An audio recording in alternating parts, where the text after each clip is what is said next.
Subscribe कीजिए हमारे bright education studio channel को और बेल आइकन को दबाइए हमारी लेटेस्ट वीडियो सबसे पहले देखने के लिए।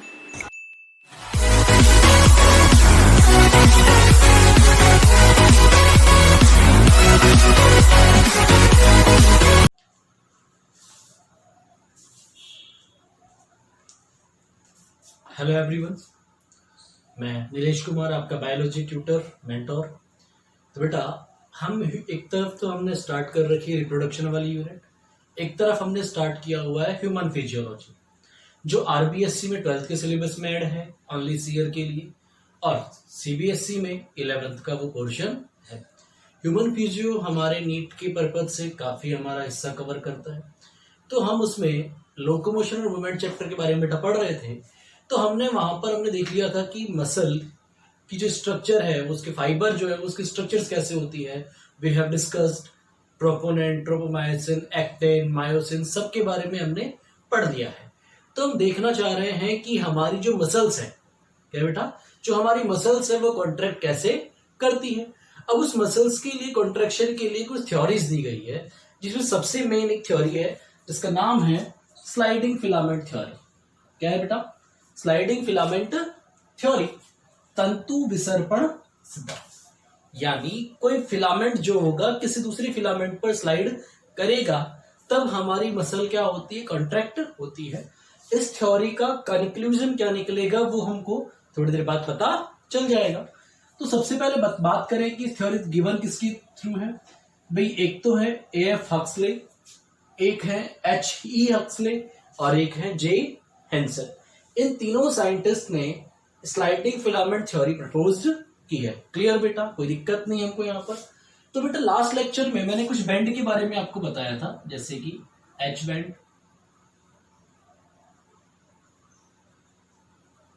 आई बैंड,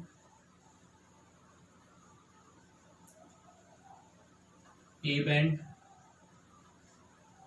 ठीक है, एच बैंड हो गया, आई बैंड हो गया, ए बैंड हो गया। इनके बारे में मैंने आपको बताया था। तो एक बार हम फिर से डिस्कस कर लेते हैं क्या है क्या नहीं है। सबसे पहले बेटा, ये जो मैंने फाइबर बनाया है, जैसे कि ये जो फिलामेंट है, ये है अपने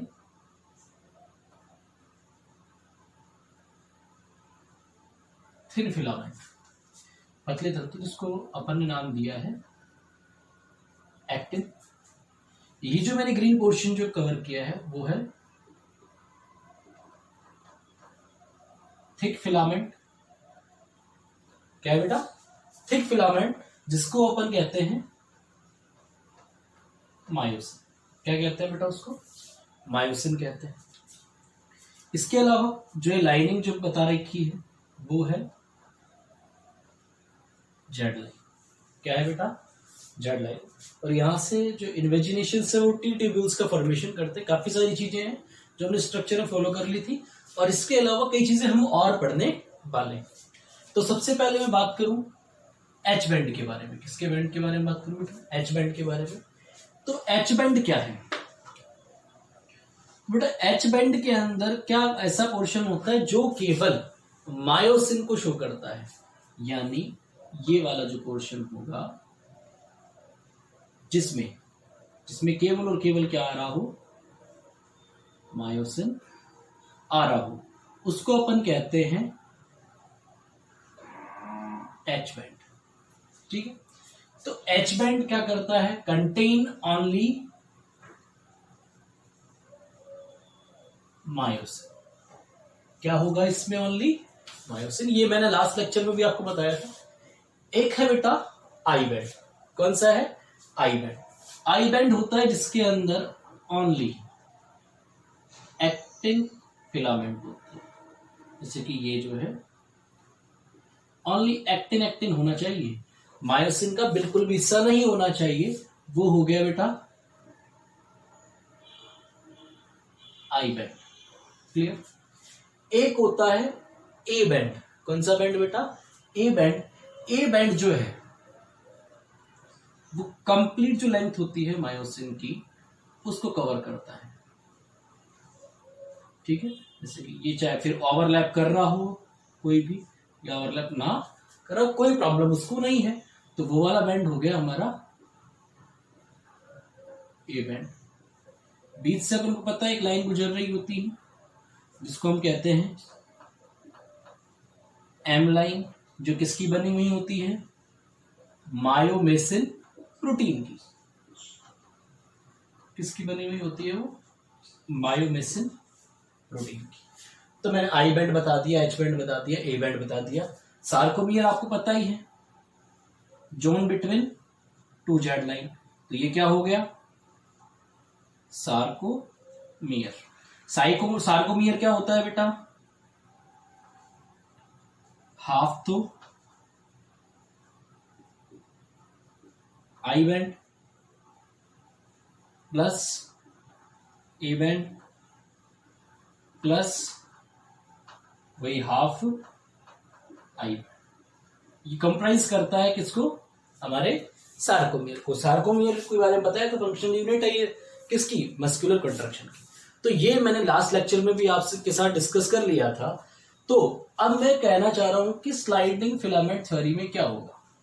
क्लियर बेटा, तो स्लाइडिंग फिलामेंट थ्योरी का भी मोटा मोटा नॉलेज आप ये ले लीजिए कि जब मस्कुलर कंट्रैक्शन जब होता है तो जेड लाइन खिसकती है। जैसे कि ये जेड लाइन है, ये क्या होगी बेटा, इधर खिसकेगी, इधर से इधर खिसकेगी। एक जो ये मायोसिन जो होगा वो कहीं नहीं जाएगा। तो बेटा जब जेड लाइन खिसकेगी तो एक्टिन भी खिसकेगा।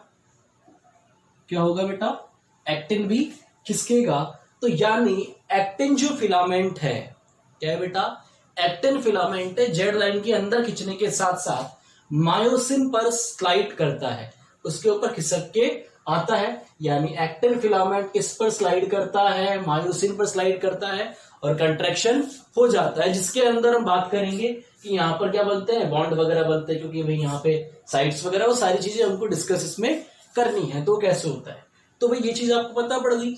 इसको आप ऐसे कैसे ड्रॉ कर सकते हो, डायग्राम अपन ने पहले भी बना लिया है। तो अपन समझते हैं कि मस्कुलर कंट्रैक्शन होगा कैसे। तो ध्यान दीजिए,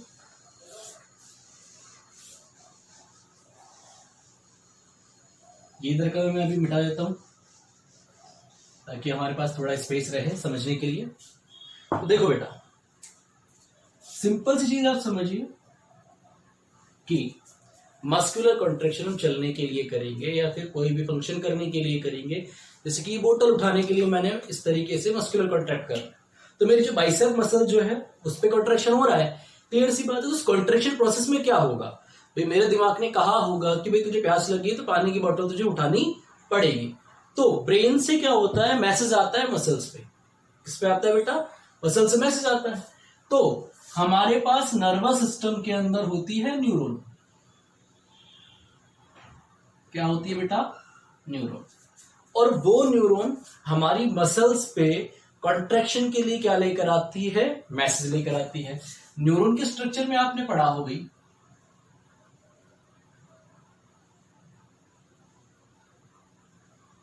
इस तरह की स्ट्रक्चर होती है।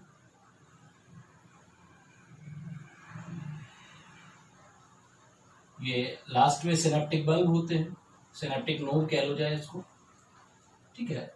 ये अपने डेंड्राइट्स वगैरह हो गए। और मान लीजिए यहां पर है हमारी कोई मसल,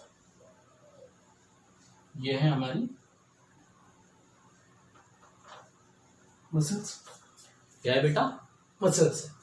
तो मैसेज कैसे आएगा कि भाई यहां पर अंदर की तरफ कई चीजें फिक्स्ड होती हैं, स्पेसिफिक थिंग्स ये कंटेन करते हैं। तो इसको समझने के लिए केवल हमको इस पार्ट से स्टडी करना है। क्या करना है, केवल इस पार्ट से स्टडी करना है। यानी हमको उसके एक्सॉन का जो एंड होता है और उसमें बल्ब जैसी जो स्ट्रक्चर है उसको अपन कह देते हैं एक्सॉन एंड बल्ब।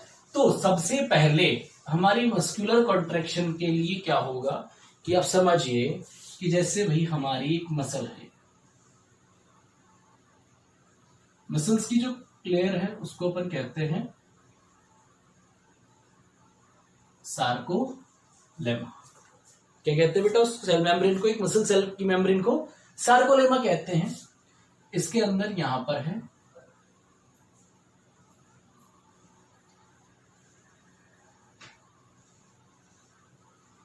एक्टिन। क्या है बेटा, यहां पे एक्टिन है। और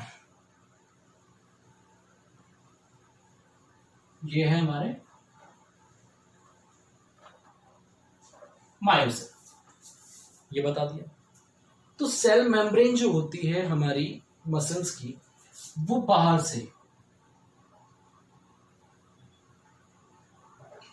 इलेक्ट्रोपॉजिटिव और अंदर से है नेगेटिव।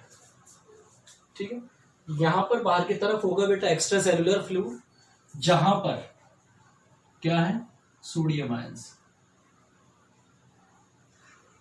और अंदर है पोटेशियम आयन।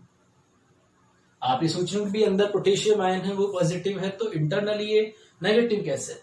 इंटरनली नेगेटिव होने का इसका रीजन है कि इसके अंदर ऑर्गेनिक सब्सटेंस जो होते हैं वो नेगेटिव नेचर इसको प्रोवाइड करते हैं। तो भाई रेस्टिंग फेज जब कुछ भी कॉन्ट्रैक्शन नहीं हो रहा है, यानी इस अवस्था को अपन कह सकते हैं रेस्टिंग अवस्था। क्या कहना चाह रहे हैं अपन? रेस्टिंग फेज अपन ने इसको कहा। तो रेस्टिंग जो अवस्था होती है उसके अंदर क्या होता है, झिल्ली बाहर से इलेक्ट्रो पॉजिटिव होती है और अंदर से इलेक्ट्रो नेगेटिव होती है। क्लियर बेटा? कोई दिक्कत यहां पर इसमें नहीं होनी चाहिए। क्लियर? अब इस रेस्टिंग फेज के अंदर जब ऐसी मेम्ब्रेन को अपन कहा जाता है पोलराइज्ड मेम्ब्रेन। कैसी मेम्ब्रेन है ये?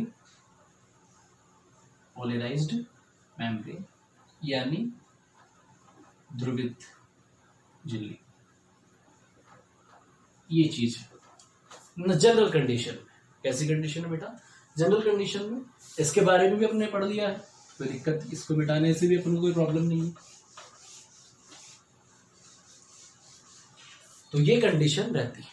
तो बेटा क्या होगा, जैसे कि ये हमारी कोई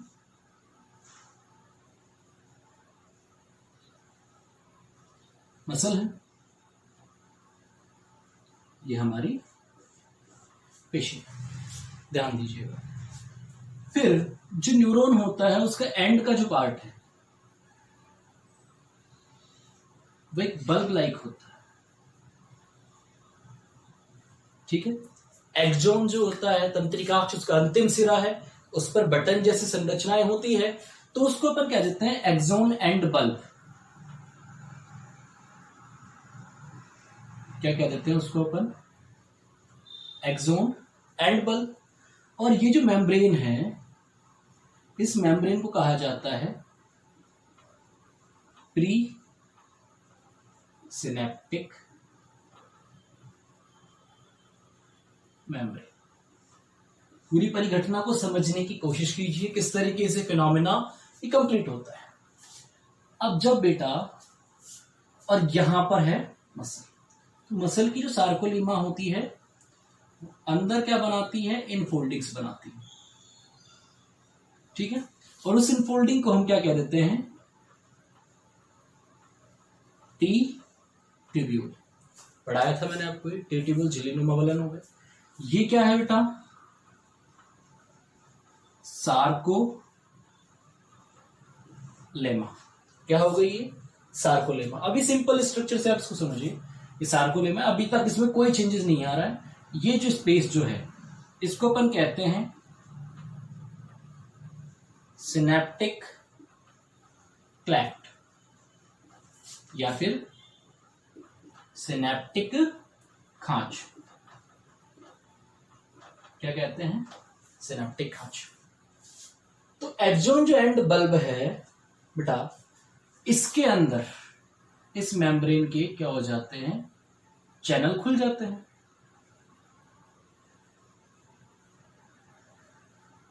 क्या हो जाते हैं? चैनल खुल जाते हैं। और एक्सोन एंड बल्ब में क्या पाई जाती हैं? वेसिकल्स पाई जाती हैं। बहुत सारी क्या पाई जाती है बेटा? वेसिकल्स पाई जाती हैं। ये इसके अंदर हो गई वेसिकल्स।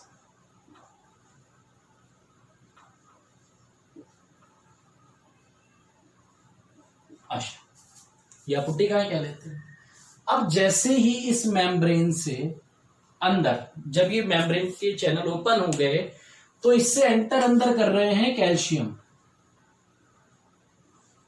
बेटा कैल्शियम का रोल भी बहुत इंपॉर्टेंट है, बहुत ज्यादा इंपॉर्टेंट है। तो इसके अंदर क्या आ गए बेटा? कैल्शियम आ गए। क्या आ गए? कैल्शियम आ गए।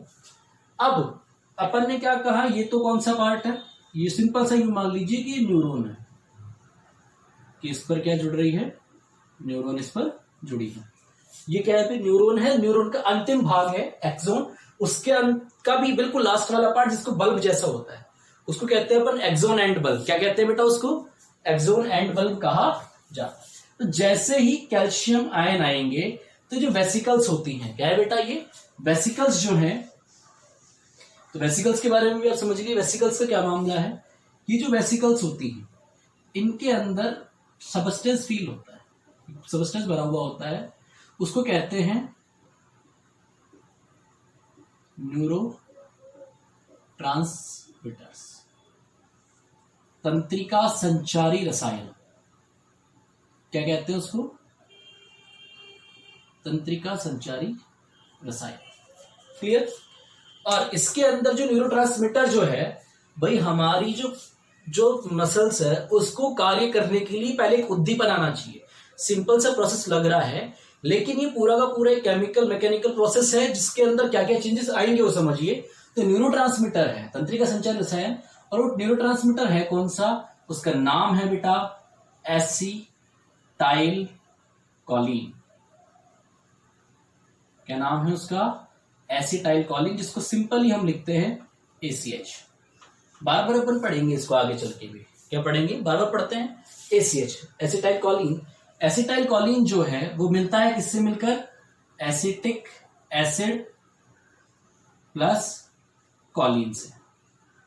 किससे मिलकर बनता है बेटा वो, एसिटिक एसिड प्लस कोलिन से मिलकर एसिटाइल कोलिन मिलता है। और इसके अंदर किसकी सहायता होती है, एंजाइम काम में आता है, एसिटाइल कोलिन ट्रांसफेरेज। क्या होता है, एसिटाइल कोलिन ट्रांसफेरेज से इसका निर्माण हो जाता है एसिटाइल कोलिन। ठीक है। यदि एसिटाइल कोलिन नहीं होगा तो हमारी पेशियों में संकुचन नहीं होगा। इससे रिलेटेड मैं आपको 2-4 कंडीशंस भी आगे पढ़ाऊंगा। तो न्यूरोट्रांसमीटर है, तो वेसिकल्स से हम क्या चाहते हैं कि न्यूरोट्रांसमीटर से जो वेसिकल्स है उससे न्यूरोट्रांसमीटर कहाँ आए, हमारी जो मसल्स की जो मेम्ब्रेन है उससे होते हुए हमारे मसल्स के अंदर आ जाए, ताकि क्या हो जाए, कंडक्शन स्टार्ट आगे हो जाए। तो समझिए कैसे, तो जैसे ही कैल्शियम आयन इसमें आएगा तो कैल्शियम आयन क्या करता है, ये उद्दीपित करता है किसको, वेसिकल्स को फटने के लिए। तो वेसिकल्स पर क्या हो जाएगा, फट जाएगी। तो जैसे ही वेसिकल्स फटेगी बेटा, जब ये आगे आएंगे तो वेसिकल्स जैसे ही यहां पर आकर फटना स्टार्ट होगी, ठीक है, तो इससे क्या निकलेगा,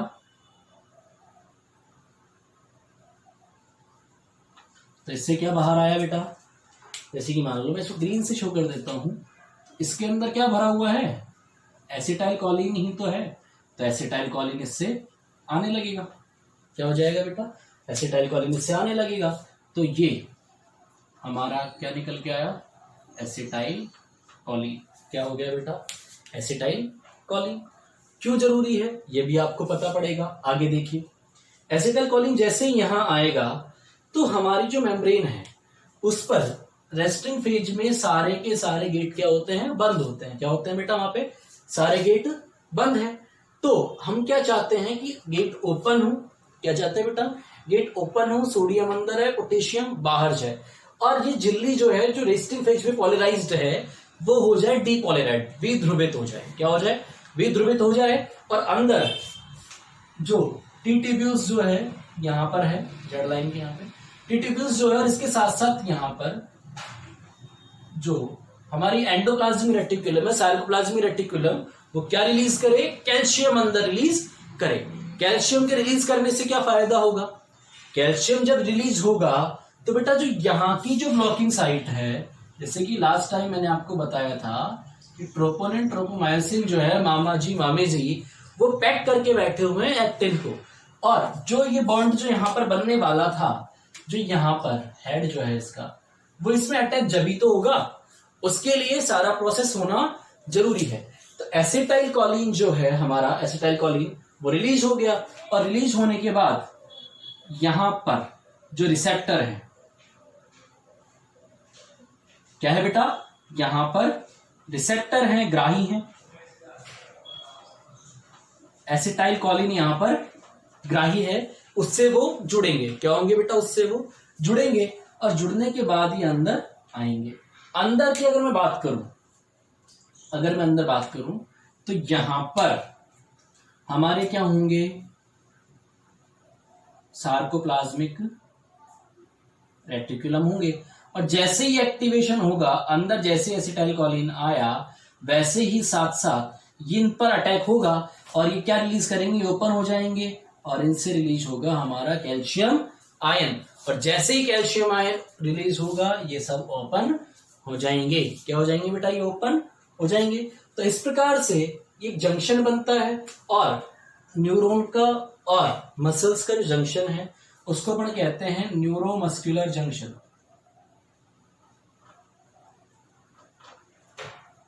क्या कहते हैं उसको?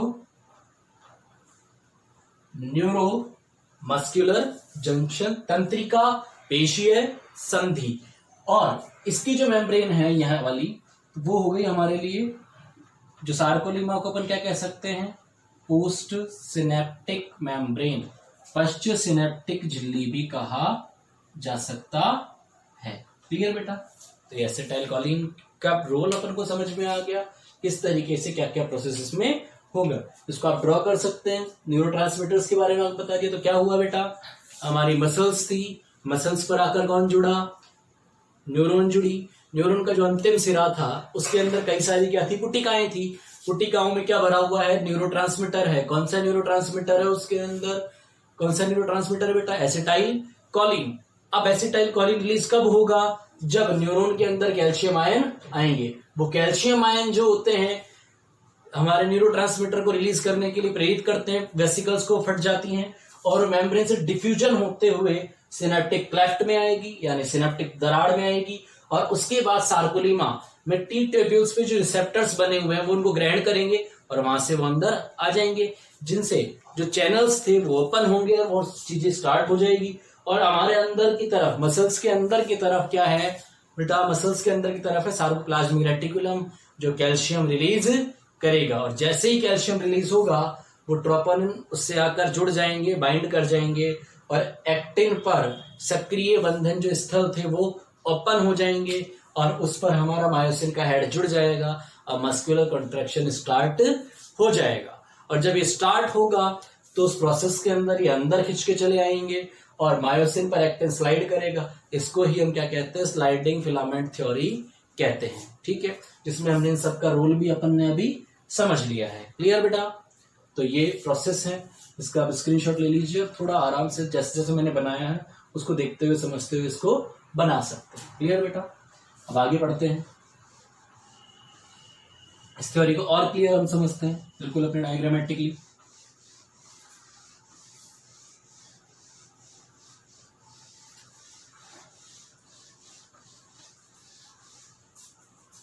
ठीक बेटा? तो रेस्टिंग फेज हो गई। दूसरी फेज के अंदर क्या होता है? दूसरी फेज में इस पर किसका निर्माण होगा? न्यूरोमस्कुलर जंक्शन का निर्माण। क्या हो गया बेटा? न्यूरोमस्कुलर जंक्शन का निर्माण होगा। वही चीज होगी, एसिटाइल कॉलिन मेम्ब्रेन पर आएगा। क्या होगा बेटा? मेम्ब्रेन पर आएगा, मेम्ब्रेन पोटेंशियल चेंज हो जाएगा, यानी झिल्ली का जो विभव है वो चेंज हो गया।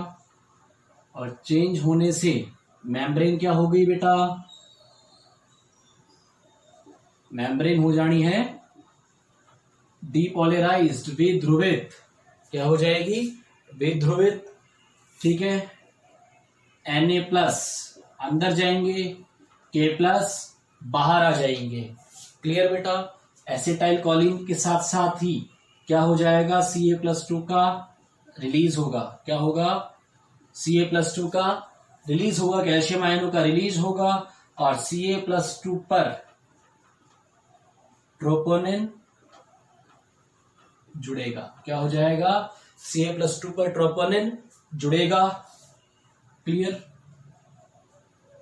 और उससे एक्टिन साइट्स क्या हो जाएंगी, फ्री हो जाएंगी, एक्टिन साइट्स क्या हो जाएंगी, मुक्त हो जाएंगी। ये प्रोसेस उसमें होना है। तो सेकंड स्टेप के अंदर क्या होना है समझो, ये हो गया पहले स्टेप, आपको समझ में आ गई, ये इसकी थ्योरी है। ठीक है, थ्योरी को आप लिख सकते हो कि भाई न्यूरोमस्कुलर जंक्शन का फॉर्मेशन होता है और मस्कुलर कंट्रैक्शन का जो प्रोसेस होगा उसके अंदर आपको एकदम सारी चीज मोटे मोटे तरीके से क्लियर इसकी हो जानी है। ठीक है, ये सारी चीज उसके अंदर होती है। जब ये हो जाएगा तो और क्या होना है वो समझेंगे अपन। ये मैंने रेस्टिंग फेज आपको पढ़ा दी है। तीसरी बार में क्या हो जाएगा, जो क्या बन जाएगा तीसरे कंडीशन में, एटीपी का हाइड्रोलाइसिस होगा, जल अपघटन होगा और एटीपी से क्या होगी बेटा, एडीपी प्लस आईपी और एनर्जी। ये जो एनर्जी होगी ये किस में काम आएगी, क्रॉस ब्रिज काम बनाने में, क्रॉस सेतु के निर्माण में ये काम आने वाली है। क्रॉस सेतु का निर्माण कैसे होता है वो मस्कुलर कॉन्ट्रैक्शन प्रोसेस में आपको समझाया जाएगा। ठीक है, ये हो गया। फिर उसके बाद में आता है पावर, फिर आ जाएगा क्रॉस सेतु बन गया, फिर आता है पावर स्ट्रोक, वो भी समझेंगे हम ये सब क्या होता है। फिर लास्ट के अंदर डिटैचमेंट हो जाएगा, वापस अपनी फॉर्म में आ जाएगी और रिकवरी स्ट्रोक होता हुआ लास्ट के अंदर क्या हो जाएगा, वापस रिलैक्सेशन हो जाएगा। क्या हो जाएगा, रिलैक्सेशन हो जाएगा। और इस प्रकार से एक कंट्रैक्शन कैसे पूरा होगा वो हम समझेंगे। तो स्लाइडिंग फिलामेंट थ्योरी में हमको क्या लिखना होता है कि according to this theory actin filament क्या करते हैं, स्लाइड करते हैं किस पर, मायोसिन फिलामेंट पर। और उसके अंदर एंड में क्या क्या हो सकता है वो हम आपको बता देते हैं भी क्या क्या उसके अंदर होना है। तो क्या क्या हुआ, रेस्टिंग फेज थी, फिर न्यूरोमस्कुलर जंक्शन का निर्माण, वही एसिटाइल कोलिन वगैरह का रिलीज हुआ है, एटीपी का hydrolysis, AD plus IP energy वगैरह, ये सब आपको बता दिया जाएगा। अभी आप समझिए। तो रिजल्ट जो आता है उसका मैंने बताया कि ये कंडीशन है,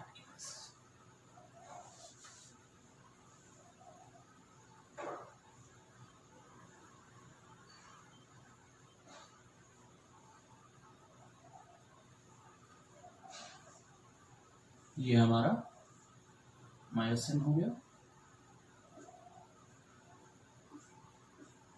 ठीक है,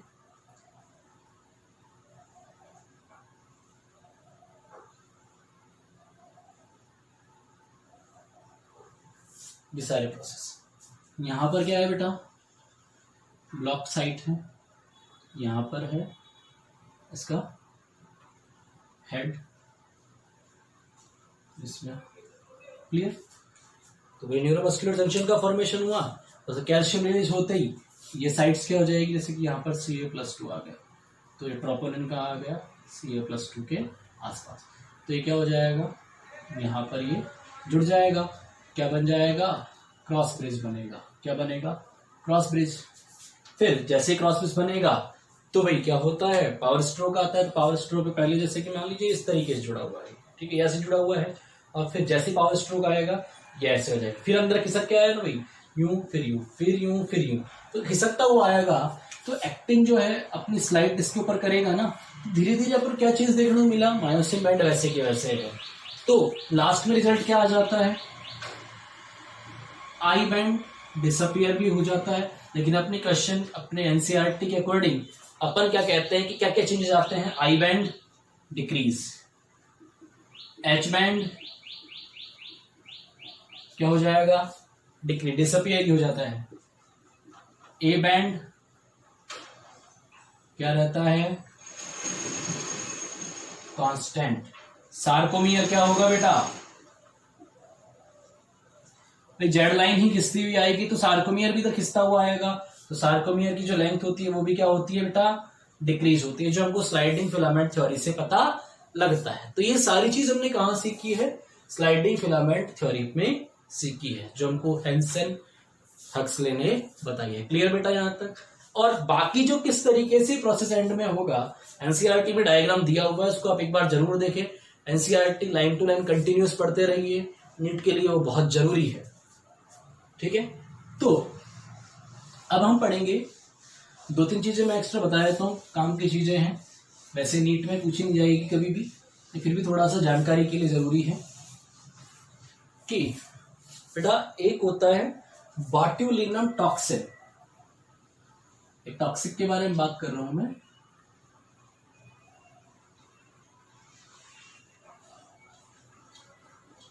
बॉट्यूलिनम टॉक्सिन, ठीक है, एक सेकेंड, सॉरी बेटा।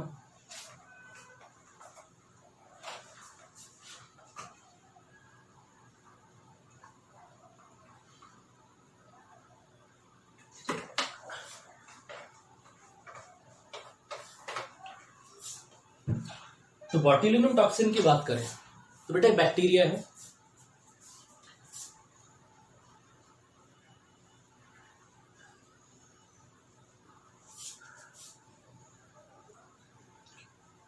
क्लॉस्ट्रिडियम बॉट्यूलिनम, मोनेरा का प्राणी, ठीक है। तो क्लॉस्ट्रिडियम बॉट्यूलिनम से एक बॉट्यूलिनम टॉक्सिन रिलीज होता है। क्या रिलीज होता है बेटा? बॉट्यूलिनम टॉक्सिन रिलीज होता है। अगर ये एंटर कर जाए बॉडी में एक्सेस अमाउंट में तो फूड पॉइजनिंग तो होती है, इसको बॉट्यूलिज्म कहते हैं। एक तो इससे होती है बॉट्यूलिज्म, जो बैक्टीरियल फूड पॉइजनिंग का एग्जांपल है, फूड पॉइजनिंग। इसके अलावा अगर बॉट्यूलिनम किसमें एंटर कर जाए, न्यूरॉन में एंटर कर जाए, इसमें एंटर कर जाए, न्यूरॉन में एंटर कर जाए, तो ये ACH का सीक्रेशन क्या कर देती है बेटा?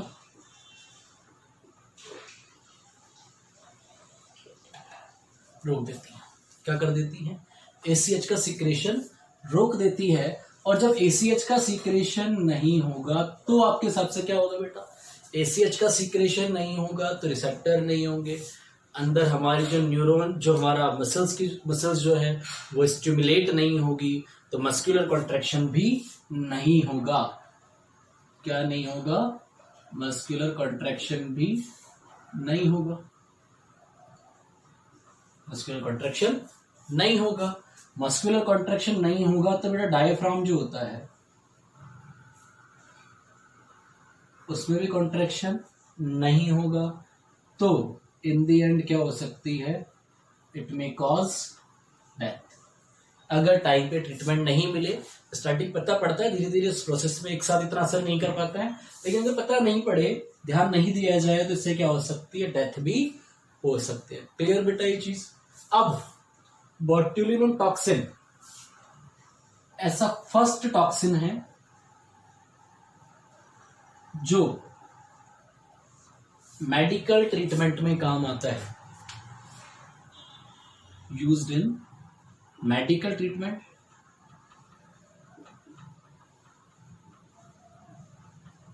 ठीक है, लैबोरेटरी प्रिपेयर किया गया होगा कुछ डिजीज के कोई इसको रिलीज कर सके, उस हिसाब से इसको डाला जाता होगा। क्लियर? देखो समझिए कैसे यूज्ड इन मेडिकल ट्रीटमेंट। कैसे भी एक ट्रीटमेंट होता है बोटॉक्स ट्रीटमेंट या बोटॉक्स थेरेपी भी कहते हैं। बोटॉक्स ट्रीटमेंट के बारे में आप ऑनलाइन पढ़ सकते हो। वैसे तो बोटॉक्स ट्रीटमेंट क्या है? फेशियल प्रॉब्लम्स के लिए है ये। इसके अलावा पूरी बॉडी पे लिया जा सकता है, झुर्रियां वगैरह, एजिंग को रोकने के लिए इसको काम में लिया जाता है। काफी पेनफुल प्रोसेस है। अंडर एक्सपर्ट कॉस्मोलॉजिस्ट के निर्देशन में इस प्रोग्राम किया जाता है, और अगर दिक्कत हो जाए तो आप समझते हो कितना ही हानिकारक टॉक्सिन है। अभी कुछ दिनों पहले ही, 1.5 साल पहले ही, आपने नाम सुना हो उर्वशी रौतेला, उन्होंने भी ये बोटॉक्स ट्रीटमेंट करवाया है। काफी पेनफुल थेरेपी है, लेकिन एजिंग जो रिंकल्स वगैरह होते हैं उसको ठीक करने के लिए इस मेथड को काम में लिया जाता है। इसके अलावा एक डिजीज है आई की, स्ट्रोबिस्मस, ढेंगापन। ठीक है, उसके इलाज में भी काम में लिया जा रहा है। एक है ब्लेफेरोस्पैज्म। ब्लेफेरोस्पैज्म का मतलब है अनियंत्रित पलक झपकाना। उसके इलाज में भी काम में आ रहा है ये, टेंशन मत करो। सौरभ गांगुली वाली बीमारी नहीं है, उससे भी कहीं ज्यादा। सौरभ गांगुली को आपने देखा हो तो वो भी काफी झपकाते थे, लेकिन वो इतना ज्यादा नहीं हो, किसी पे कंसंट्रेट करते हैं तब झपकाते हैं। कई लोगों में नॉर्मली ऐसी प्रॉब्लम हो जाती है कि झपकती ही रहती है बार बार। इसके अलावा यदि वोकल कॉर्ड स्पैज्म है उसमें भी काम में ये लिया जाता है।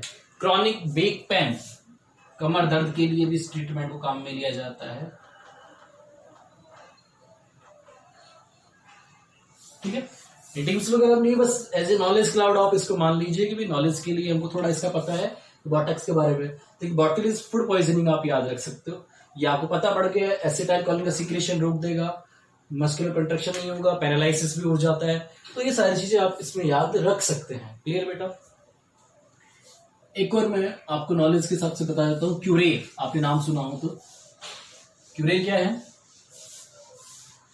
साउथ अमेरिकन इंडियन है, एक आदिवासी प्रजाति है थोड़ी। वो क्या करते हैं, अपने बाणों पर जो एरो होते हैं उस पर प्लांट डेरिवेटिव लगाते हैं।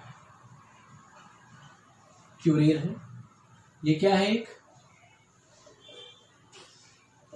प्लांट डेरिवेटिव है, विषैला है। पादप व्युत्पन्न है जो कौन यूज करता है? Used by south American Indian on arrow. तीर पर लगाते हैं और जब वो किसी के मारते हैं तो उससे क्या हो जाता है? Muscle paralysis. मसल पैरालाइसिस को वही एसिटाइल कोलिन के सीक्रेशन को कम कर देते हैं या रोक देते हैं। तो ये क्यूरेर के बारे में हो गया। तो आई थिंक यहां तक हमारा कॉन्सेप्ट काफी हद तक क्लियर हो गया होगा, कुछ थोड़ी एक्स्ट्रा नॉलेज भी आपको मिल गई होगी। क्लियर? तो अब अपन पढ़ेंगे प्रोसेस ऑफ मस्कुलर कंट्रैक्शन। ठीक है, बिल्कुल एकदम बेटा फोकस्ड रहना है।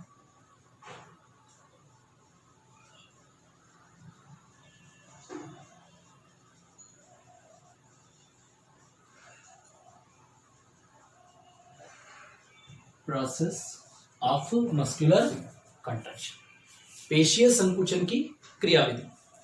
बड़ा इंपॉर्टेंट टॉपिक है, बहुत ध्यान से आप इसको समझिए। तो प्रोसेस ऑफ मस्कुलर कंट्रैक्शन में क्या है?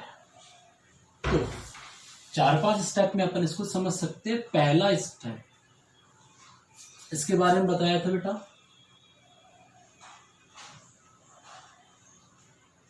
डॉक्टर जॉर्जी ने। पहला स्टेप में आपको बात कर रहा हूं किस फेज में?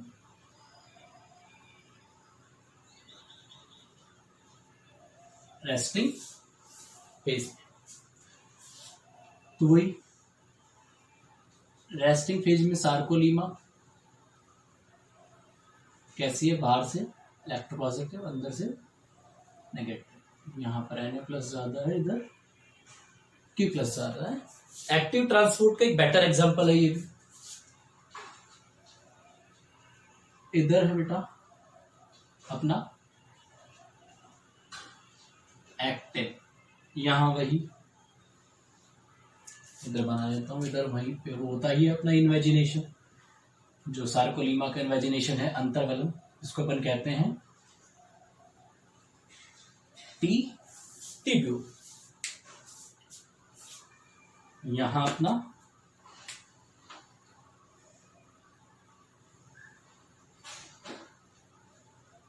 मायोसिन।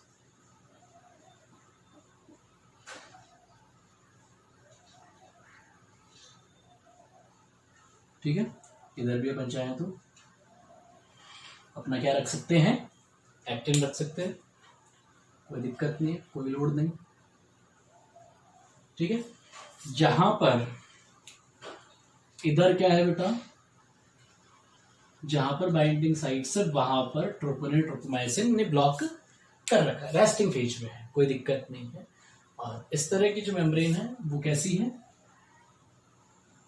पॉलराइज्ड कंडीशन। पॉलराइज्ड वगैरह वर्ड याद रखें, आगे काम आएगा। तो बेटा अब क्या होगा, दूसरी कंडीशन में, दूसरी कंडीशन में क्या आ जाएगा, स्टिमुलेशन। क्या आ जाएगा, स्टिमुलेशन यानी उद्दीपन। उद्दीपन आप सभी जानते होंगे भाई, जो ह्यूमन या लिविंग ऑर्गेनिज्म है उनका एक बेटर एग्जांपल है, बहुत अच्छा उनका कैरेक्टर है, जिसको अपन कहते हैं कॉन्शियसनेस, चेतना। क्योंकि एनवायरनमेंट में कोई भी चेंज जो होता है उसको पहचानने की क्षमता होती है लिविंग में, उसको अपन कहते हैं कॉन्शियसनेस। क्या कहते हैं बेटा उसको, कॉन्शियसनेस। बड़ा सिंपल कंसेप्ट है। तो स्टिमुलेशन क्या करता है, ऐसा कोई भी एनवायरनमेंट में चेंज या किसी भी तरह का चेंज जो उनको अफेक्ट करता हो, किसी भी तरीके से प्रभावित करता हो, उसको अपन कहते हैं उद्दीपन। तो उद्दीपन में क्या हुआ, यहां पर ये वेसिकल्स हैं, ये हो गया एक्सोन एंड बल्ब, ठीक है। और ये यहां पर जुड़ गया। जैसे ही उद्दीपन आएगा क्या होगा बेटा, जैसे ही उद्दीपन आएगा यहां से चैनल खुलेंगे।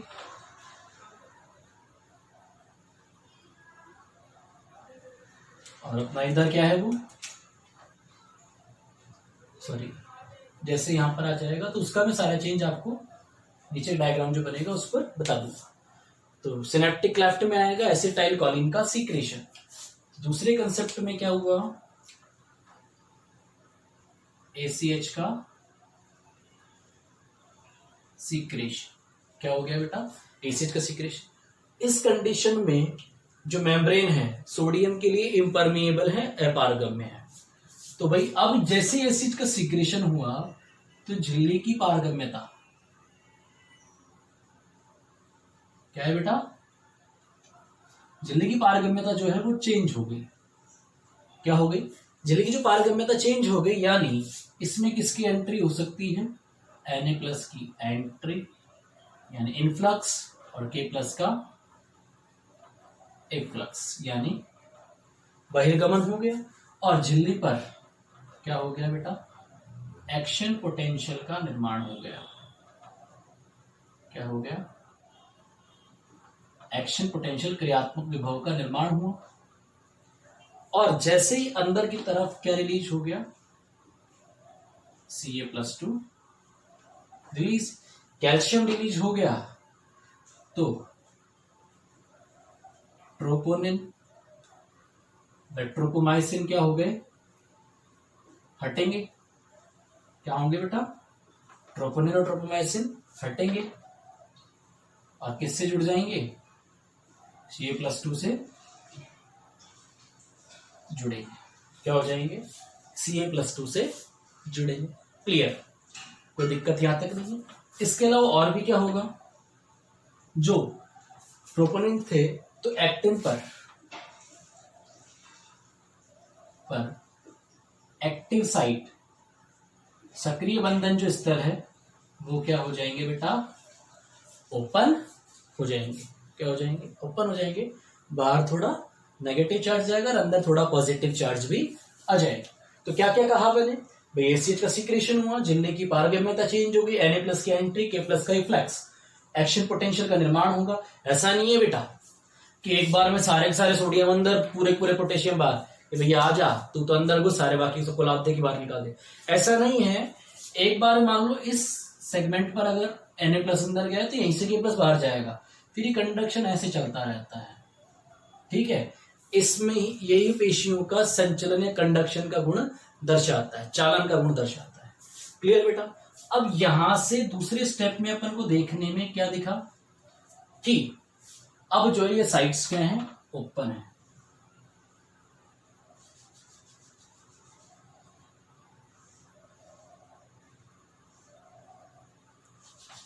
तो बनाए थे, शायद नीचे का दिखेगा नहीं फिर।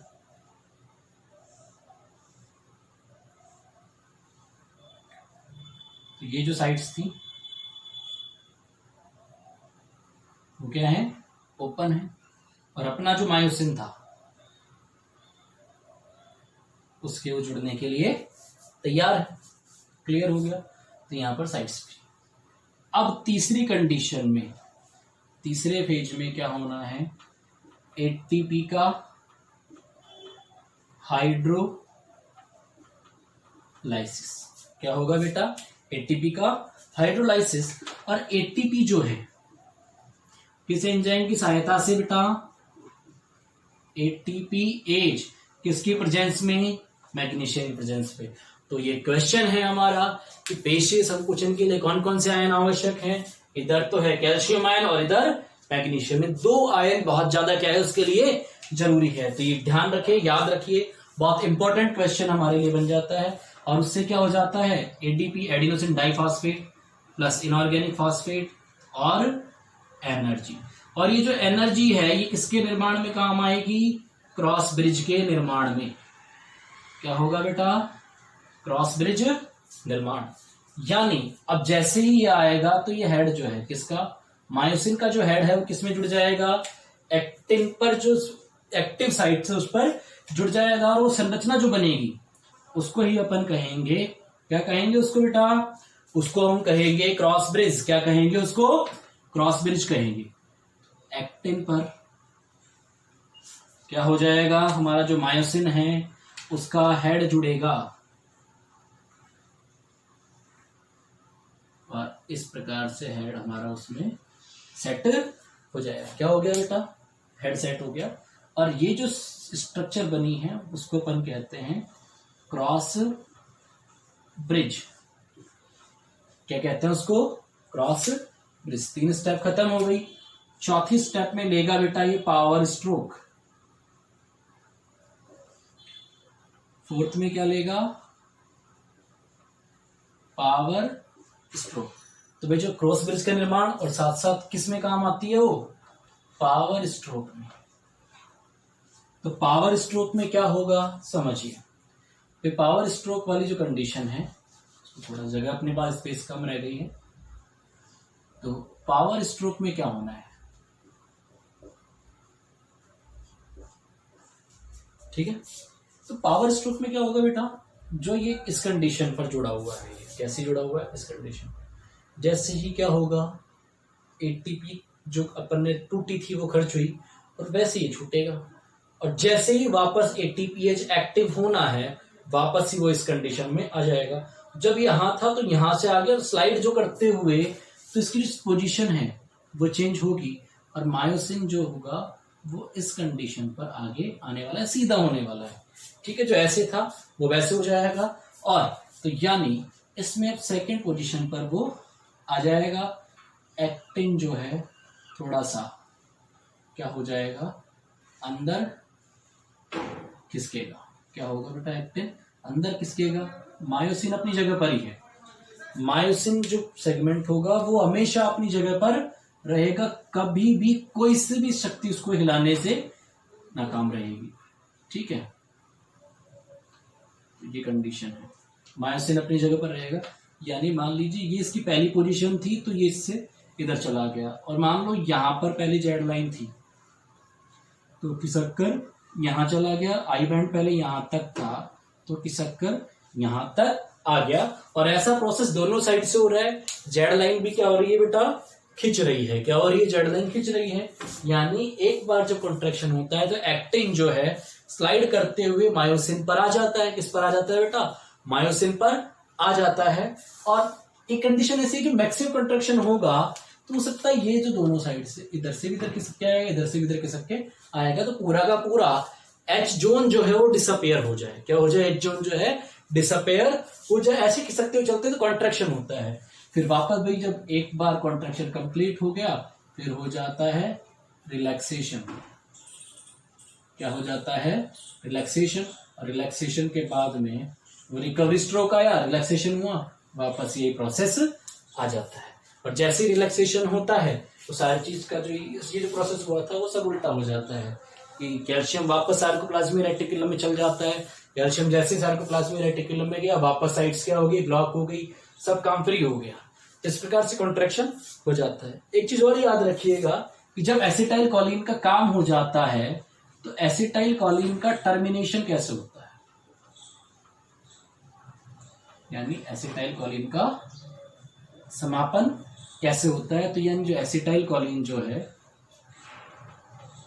वो लास्ट में नष्ट कैसे होगा? तो एसिटाइल कोलिन पर एक एंजाइम काम करता है, इसका नाम है एसिटाइल कोलिन एस्टरेज। क्या नाम है? एसिटाइल कोलिन एस्टरेज, जो क्या करेगा, इसको एसिटिक एसिड प्लस कोलिन में ब्रेकडाउन कर देता है। एसिटिक एसिड और कोलिन में ब्रेकडाउन कर देता है। ये कहाँ होता है? पोस्ट सिनेप्टिक मेम्ब्रेन यानी सायरकोलीमा, और जो क्लेफ्ट जो होती है, जो खांच होती है, उसमें कोलेजन फाइबर में प्रेजेंट होता है।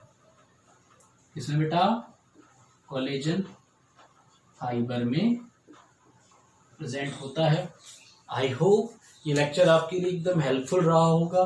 तो मस्कुलर कॉन्ट्रैक्शन कैसे होता है, जनरल कंडीशन ये थी, सारी चीजें हुई और ये सारा खत्म हो जाता है। तो ये आप डायग्राम को आप एनसीईआरटी में देख सकते हैं। के डायग्राम आपको बता देता हूँ कि भाई क्या हो रहा है। तो एनसीईआरटी डायग्राम को समझना एकदम बहुत जरूरी है। क्वेश्चन जो है बहुत इंपॉर्टेंट पड़ता है वहां से, और डायग्राम जो है आपको एग्जाम में एनसीईआरटी डायग्राम दिए जाते हैं, याद रखिए पूरा। तो बेटा देखो,